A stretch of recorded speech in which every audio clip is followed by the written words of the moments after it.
اعوذ باللہ من الشیطان الرجیم بسم اللہ الرحمن الرحیم 11ویں جماعت کے ہونہار طالب علموں السلام علیکم۔ پچھلی ویڈیو کلاس میں ہم نے اسرار الحق مجاز جو ایک شاعر ہیں تو اس کی زندگی اور اس کے ادبی کارناموں کے بارے میں آپ کو جانکاری دی، جو کہ آپ نے گھر میں بھی اس کا مطالعہ کیا ہوگا۔ تو آج ہم اس کی نظم رات اور ریل کا اگلا حصہ پڑھیں گے۔ پہلا حصہ ہم نے پچھلی ویڈیو میں پڑھا تھا، تو آج ہم اس کا جو حصہ پڑھیں گے تو پہلے میں اس کا تھوڑا آپ کو مطالعہ کراؤں گا۔ تو جہاں سے ہم نے پڑھنا ہے، ایک ستارہ ٹوٹ کر جیسی رواں ہو عرش سے، رفتی کوثار سے میدان میں آتی ہوئی، ایک بگولی کی طرح بڑھتی ہوئی میدان میں، جنگلوں میں آندھیوں کا زور دکھلاتی ہوئی، یاد آ جائی پرانی دیوتاؤں کا جلال، ان قیامت خیزیوں کے ساتھ بل کھاتی ہوئی۔ تو اس میں ریل کا ذکر کیا گیا ہے جو رات کے وقت چلتی ہے۔ تو ریل کا جو منظر ہے تو اس کی یہ عکاسی کرتا ہے۔ تو اب ہم آگے اس کا اگلا حصہ پڑھیں گے۔ اگر پیج نمبر 188 نکالیں گے آپ تو اگلا بند اس کا، مرغزاروں میں دکھا دی جو یہ شیر کا خرام، وادیوں میں ابر کی مانند منڈلاتی ہوئی، ایک پہاڑی پر دکھا دی آبشاروں کی جھلک، ایک بیاباں میں چراغے تورے دکھاتی ہوئی، جستجو میں منزل مقصود کی دیوانہ وار، اپنا سر دنتی فضا میں بال بکھراتی ہوئی،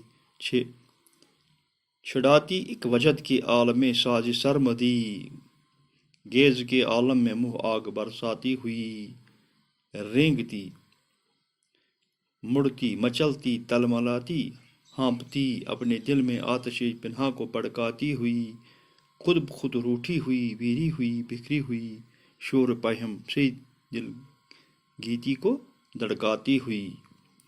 تو جو اس کے نئے الفاظ ہیں جیسے مینا بارش، صدا آواز، ترنم گانا، زمزمے نغمے ترانے، جل پانی، سرخوشی مسرت مستی، جلملانا چراغ یا ستاروں کا ٹمٹمانا، کم کم چمکنا، یہ ستارے ٹمٹماتے ہیں، کبھی ان کی روشنی تیز ہو جاتی کبھی کم ہو جاتی ہے تو اس کو جلملانا کہتے ہیں۔ سیماب یہ پارا، منتشر بکھرا ہوا، تتر بتر، رفت بلندی اونچائی، بگولا ہوا کا چکر، گرد غبار جیسے ہوا چکر کھاتی ہوئی تو اس کو بگولا کہتے ہیں۔ خرام ناز و ادا کی چال، گیتی دنیا عالم جیسا مجاز زمین کو کہتے ہیں۔ گلیز گلید سخت غصہ، دہل ڈول، کسر محل۔ تو اس کے کچھ نئے الفاظ تھے۔ تو ہم اب ایک ستارہ ٹوٹ کر جیسے رواں ہو عرش سے، رپتے کوثار سے میدان میں آتی ہوئی۔ تو جب ریل پہاڑی سے میدان کی طرف آتے ہوئے ریل کو دیکھ کر ایسا لگتا ہے جیسے آسمان سے کوئی تارا ٹوٹ کر نیچے زمین کی طرف آ رہا ہے۔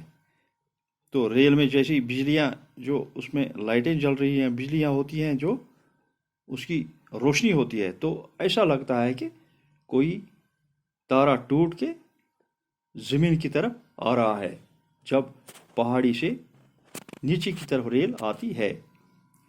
تو اس کا اگلا بند، ایک بگولی کی طرح بڑھتی ہوئی میدان میں، جنگلوں میں آندھیوں کا زور دکھلاتی ہوئی۔ تو بگولا اس کو کہتے ہیں جب ہوا تیز چلتی ہے تو ارد گرد گھومتی ہے تو اسے بگولا کہتے ہیں۔ تو رات کے وقت ریل کے ڈبے میں چونکہ بتیاں جگمگاتی ہیں تو اس لیے ایسا لگتا ہے کہ ریل ایک آگ کے گولے کی طرح تیزی سے آگے بڑھ رہی ہے، اور جنگلوں میں گزرتی ہوئی ایسا لگتا ہے کہ زور کی آندھی چل رہی ہے۔ تو آواز اور روشنی ایک ساتھ جا رہی ہے تو ایسا لگتا ہے کہ آندھی چل رہی ہے۔ اگلا بند، یاد آ جائے پرانے دیوتاؤں کا جلال، ان قیامت خیزیوں کے ساتھ بل کھاتی ہوئی۔ یاد آ جائے پرانے دیوتاؤں کا جلال، ان قیامت خیزیوں کے ساتھ بل کھاتی ہوئی۔ تو اس بند میں شاعر فرماتا ہے ریل جب ایک قیامت برپا کرتی ہوئی گزرتی ہوئی، یعنی کہ شور شرابہ کرتی ہوئی گزرتی ہے، تو پرانے دیوتاؤں کا روب اور شان یاد آ جاتی ہے، جیسے دیوتا ہم سے روٹ گئے ہیں، ان کا غضب ہم پر گزر رہا ہے، تو قیامت جیسے برپا ہو رہی ہے، آواز اور اس کا گزرنا اور روشنی دکھانا، تو ایسا لگتا ہے کہ دیوتا ہم سے روٹ گئے ہیں۔ تو اگلا بند،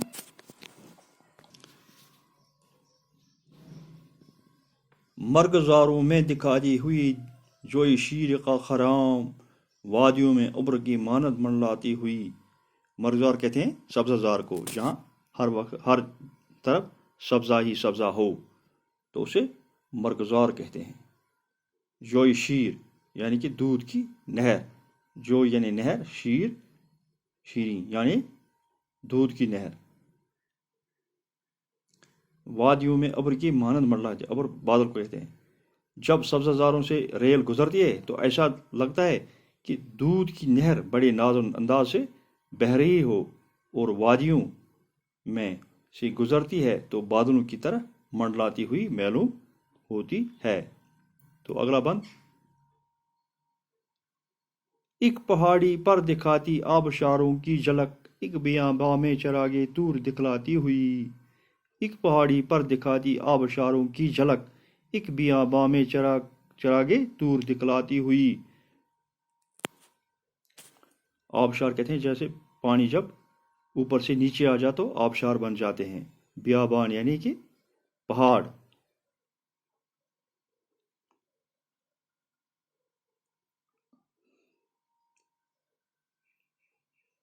اور جب ریل پہاڑی سے گزرتے ہوئے گویا آبشار معلوم ہوتے ہیں، یعنی کہ جیسے آبشار ہوتے ہیں، اور رات کو جب جنگل سے گزرتے ہو وہ کوہی طور کی تجلی جیسی لگتی ہے۔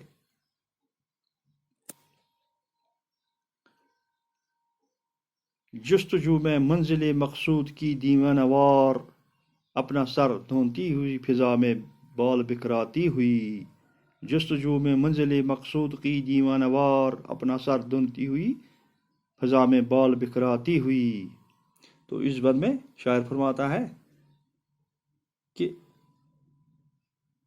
ریل اپنی منزل کی تلاش میں دیوانوں کی طرح دل میں منزل کا شوق لیے ہوئے سر دھنتی ہوئی اور انجن سے دھوئیں کی بگولے کی شکل میں بال بکھراتی ہوئی چلی جا رہی ہے۔ جب اس کے انجن سے دھواں نکلتا ہے، دھوئیں کے بگولے، تو جیسے ایسا لگتا ہے کہ جیسے اس کے بال بکھرے ہوئے ہیں اور دیوانہ وار وہ کسی منزل کی طرف بھاگتی جا رہی ہے۔ تو اگلا بند، چھڑاتی ایک وجد کے عالم میں ساز سرمدی، گیز کے عالم میں منہ میں آگ برساتی ہوئی۔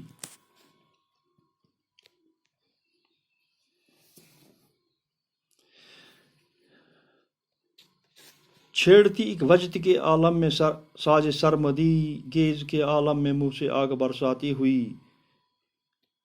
تو ایسا لگتا ہے ریل مستی کے عالم میں ایک کلندرانہ دھن کے ساتھ سخت غصے کی حالت میں منہ سے آگ برساتی ہوئی دوڑتی دکھائی دیتی ہے۔ تو اس کے اگلا بند،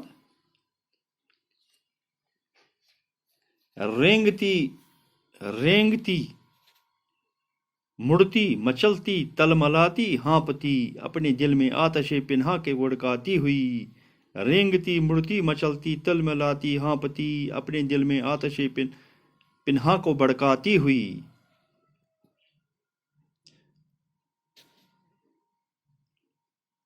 تو اس بند میں شاعر فرماتا ہے کہ ریل جب رات کو چلتی ہے دل میں چھپی ہوئی آگ کو بھڑکاتی ہوئی۔ ریل کبھی رینگتے ہوئے، کبھی مچلتے ہوئے، کبھی تلملاتے ہوئے اور کبھی ہانپتے ہوئے آگے بڑھتی چلی جا رہی ہے۔ تو اگلا بند اس کا، خود بخود روٹھی ہوئی بکھری ہوئی شور پیہم سے دل گیتی کو دھڑکاتی ہوئی۔ خود بخود روٹھی ہوئی بکھری ہوئی شور پیہم سے دل گیتی کے دھڑکاتی ہوئی۔ تو اس بند میں شاعر فرماتا ہے،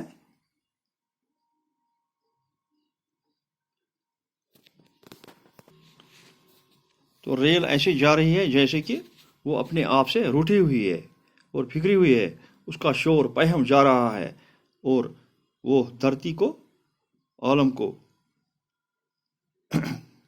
دھڑکاتی ہوئی، یعنی اس کے شور سے زمین دھڑکتی ہے۔ پل پہ یہ دریا کے دمادم کوندتی للکارتی اپنی اس طوفان انگیزی پر اتراتی ہوئی۔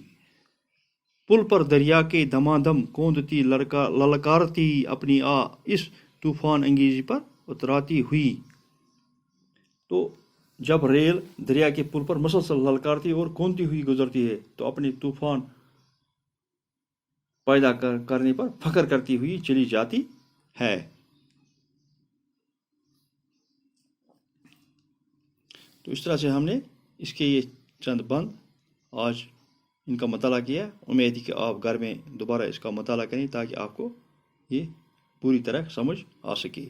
تو کل اس کا اگلا حصہ پڑھیں گے۔ امید ہے کہ آپ اس کا اعادہ گھر میں ضرور کریں گے اور اس سے استفادہ حاصل کریں گے۔ باقی وسلام۔